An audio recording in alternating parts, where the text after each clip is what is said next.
గతంలో దేవుని మందిరంలో నాటబడిన వారిని గూర్చి మీకు పరిచయం చేశాను.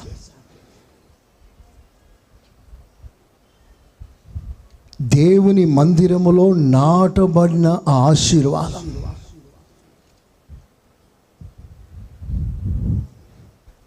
వారిలో ఒకతని పేరు దావీదు, ఒకతని పేరు మోషే, మరొకతని పేరు యెహోషువ. వీరెవరు అంటే దేవుని మందిరంలో ఒక స్తంభముగా నాటబడిన వారు. వారు ఎన్నడూను బయటికి పోలేరు. స్తోత్రం చెప్పండి గట్టిగా, హల్లెలూయ. దావీదుకి కుటుంబ భారం ఉంది, రాజ్య భారం ఉంది, ఎన్నో పొలిటికల్ ఇష్యూస్, ఎన్నో సమస్యలు, రకరకాల బాధలు, తలనొప్పులు, బాధ్యతలు, భారాలు ఎన్నో ఉన్నాయి. శత్రు దాడి, చిన్న కుటుంబమేమి కాదు, పెద్ద కుటుంబం, ఎన్నో సమస్యలు. వీటన్నిటి మధ్యలో ఇన్ని భారం ఉన్నా, ఇన్ని బాధ్యతలున్నా, పొలిటికల్గా ఇన్ని ప్రెషర్ ఉన్నా, అతని మైండ్ అంతా కూడా దేవుని మందిరమును గూర్చి. స్తోత్ర. నిజంగా ఎంత ఆసక్తి గలవాడండి దావీదు. నేను పచ్చని ఒలీవ చెట్టునై నీ మందిరములో నాటబడి ఉంటాను. Praise the Lord. ఇన్ని బాధ్యతలు ఉన్నాయి కదా దావీదు, ఇన్ని ఇష్యూస్ నీకు ఉన్నాయి, ఇంత ప్రెషర్ ఉంది, దేవుని మందిరాన్ని కూర్చొని ఎలా ఆలోచన చేయగలుగుతున్నా? దావీదు అంటాడు, నేను ఈ స్థాయికి రావటానికి కారణం, ఈ గౌరవపదమైన స్థానం అధిష్ఠించడానికి కారణం నా దేవుడేగా. నేను ఎక్కడ ఉన్నాను? అసలు గొర్రెల దొడ్డిలా, ఎదుటి గ్రామానికి కూడా పరిచయం లేని ఒక అనామికుణ్ణి. నాలో ఏముందని, నాలో ఏమీ లేదే, నాలో ఏ మంచితనం అర్హత కూడా లేదే. గొర్రెల దొడ్డిలో ఉన్న నేను గొర్రెలు మాత్రమే కాయటానికి పనికి వస్తానని కుటుంబ సభ్యులు సహితం నన్ను పక్కన పెట్టేసిన నా బ్రతుకుని దేవుడు లేపి రాజ్యాలపై అధికారిగా దేవుడు నియమించాడు. ప్రైజ్ ది లార్డ్, హల్లెలూయా. ఈ రాజ్యం మీద ఎన్ని బాధ్యతలున్నా, ఎన్ని భారాలున్నా, మొదట నా దేవుడు, తర్వాత ఈ రాజ్యం. Praise the Lord, hallelujah. Bible అదే రాస్తుంది. ప్రతివాడి ఇల్లు ఒకని చేత కట్టబడుతుంది, కానీ సమస్తమును కట్టువాడు దేవుడే. నిన్ను కట్టింది దేవుడా, నీ కుటుంబాన్ని కట్టింది దేవుడా. అక్కడ రాస్తాడు, ఇంటి కంటే దానిని కట్టిన వాడు ఎక్కువ ఘనత పాత్రుడై ఉండాలి. స్తోత్రం చెప్పండి గట్టిగా. ప్రతి ఇల్లు ఒకని చేత కట్టబడుతుంది.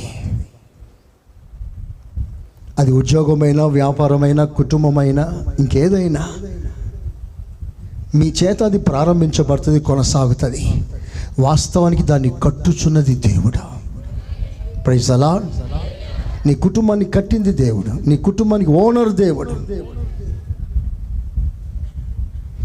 అలాంటి ఓనర్ నీ సకల సంపదలకు, నీ పదవికి మూల కారణమైన దేవుడు నీకన్నీ ఇచ్చి ఉండగా, ఆ దేవుడు నీ ఇంటి కంటే ఎక్కువ ఘనత పొందాలి అంటే, నీ కుటుంబం కంటే ఎక్కువ ఘనత దేవుడు పొందాలి. మీ కుటుంబంలో ఒకవేళ ఏదైనా party, function, marriage day, birthday, ఇలాంటి ఒకేషన్స్ ఏదైనా వచ్చినా, ఆ ఒకేషన్స్లో, ఆ శుభ సందర్భాల్లో సన్నిధి మానేసి ఆ పండుగ మీరు జరపకూడదు. మీ పండుగ తర్వాత ఆ సంతోషానికి, ఆ పండుగ కారణం దేవుడు కదా. ముందు దేవుని కనపరచడానికి ప్రభు దగ్గరికి రండి. అందరూ ఆమేనంటారా? చెప్పండి గట్టిగా. నన్ను కనపరచు వారిని నేను కనపరుస్తాను. నన్ను ఘనపరిస్తే నీవు గౌరవంగా ఘనంగా ఉండి ఆ జ్ఞానం నేను ఇస్తాను. Honour the Lord. దావీదు అంటాడు, నాకెన్ని ఉన్నా అన్ని ఆయనే ఇచ్చాడు కనుక ఇవి నాకు ముఖ్యం కాదు, నా దేవుడే నాకు ముఖ్యము. Praise the Lord, praise the Lord. దావీదు సాక్ష్యం ఇది. నేను ఎప్పుడు లేస్తానా, ఎప్పుడైనా ముఖ దర్శనం చేస్తానా, అదే తపన. ఎవరైనా దేవుని మందిరానికి వెళ్ళే బిడ్డలు కనిపిస్తే, వారు మందిరానికి వెళ్తున్న ఆ దృశ్యం కనిపిస్తే నేను మిగుల సంతోషిస్తాను, మిగుల ఆనందిస్తాను. ఇలాంటి సాక్ష్యం దావీదును గూర్చి వందలు రాసుంటాయి. నీటి వాగుల కొరకు దుప్పి ఆశించినట్లుగా దేవా నా ప్రాణం నీ కొరకు ఆశపడుచున్నది. ఎండిన నేల నీటి చుక్క కొరకు తహతహలాడుతున్నట్లుగా దేవా నా ప్రాణం నీ కొరకు ఆశపడుచుంది అంటాడు. అంటే దావీదు యొక్క ప్రధానమైన ఆశ, కోరిక, తపన, ఆలోచన దేవుని సన్నిధి. అందరూ ఆమేనండి గట్టిగా. హల్లెలూయా. అందుకే దావీదు అంటే దేవునికి ఇష్టం. ఆమేన్. అందుకే దావీదు అంటే దేవుని హృదయానికి తగినవాడు. ఆమేన్. నీ కార్యక్రమాలకి మొదటి స్థానం కాదు, దేవునికి మొదటి స్థానం. నీ సంతోషానికి మొదటి స్థానం కాదు, దేవునికి మొదటి స్థానం. నీ దుఃఖం, నీ బాధకు మొదటి స్థానం కాదు, దేవునికే ముఖ్య స్థానం. నీకు బాధ కలిగిందా, మూట కట్టి పక్కన పెట్టు. గుండె కోత కలిగిందా, తీసి పక్కన పెట్టేసి.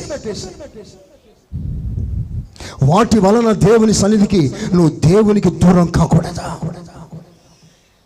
ఏది ఏదైనా నీ దేవుడు నీకు మొదటిగా ప్రాముఖ్యమైనదిగా ఎల్లప్పుడూ ఉండునుగాక. ఆమేన్. రెండవదిగా మోసెస్, అతని గురించి రాయబడిన ఒక అద్భుతమైన మాట. అతను ఒక్కసారి దేవుని సన్నిధికి వెళ్తే తిరిగి రావటానికి ఇష్టపడాడు. దేవుని సన్నిధి నుండి బయటికి వెళ్ళటానికి ఇష్టపడాడు.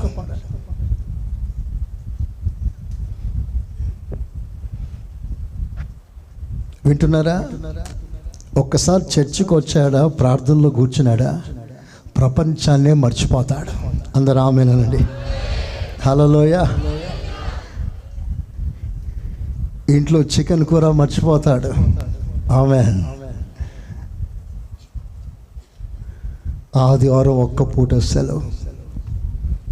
ఆ సెలవు దినం కూడా పాస్టర్ గారు మాకు సంతోషం లేదా, ఉండదా అని బాధపడే వాళ్ళు లేకపోలేదు.